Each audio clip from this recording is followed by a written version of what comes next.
Welcome to Teja TV news. Yadadri Bhuvanagiri జిల్లా చౌటుప్పల్ పట్టణంలో ఉద్రిక్త వాతావరణం నెలకొంది. చౌటుప్పల్ మున్సిపాలిటీ కార్యాలయం వద్ద ఆందోళనకు దిగిన బత్తుల వాణి విప్లవ్ మద్దతుదారులు భారీగా చేరుకున్నారు.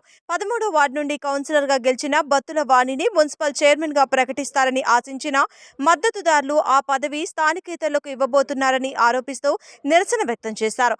ఎమ్మెల్యే కోమటిరెడ్డి రాజగోపాల్ రెడ్డిపై ఆరోపణలు చేస్తున్నారు.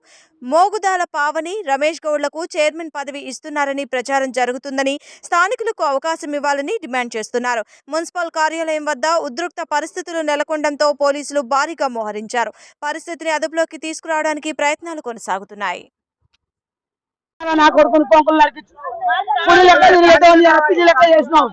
నీకేమన్నా పద్ధత, నీకేమన్నా న్యాయమా, నీకేమన్నా ఉందా? బయటికి రా, నాతో మాట్లాడు. నా కొడుకు నాతో మాట్లాడు, సమాధానం నాకు చెప్పు. నువ్వు ఎట్లా తిరిగినావు, ఏం చెప్పినావు, ఏమని హామీ ఇచ్చినావు, ఇవాళ ఏమనిపిస్తున్నావు? నువ్వు అది ఏ ఊరోడు? అది ఊళ్ళో పుట్టిందా? వానికి ఊళ్ళుందా? అది ఎక్కడ లంచం వరకు వానికి ఎట్లా ఇస్తావు నువ్వు? వానికి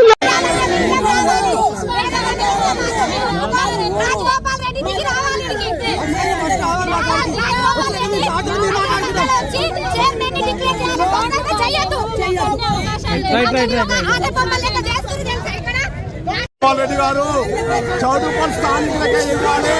గతంలో రాజకీస్తే ఒక ఎంత మందం కూడా అభివృద్ధి జరగలేదు. స్థానికులకే ఇవ్వండి.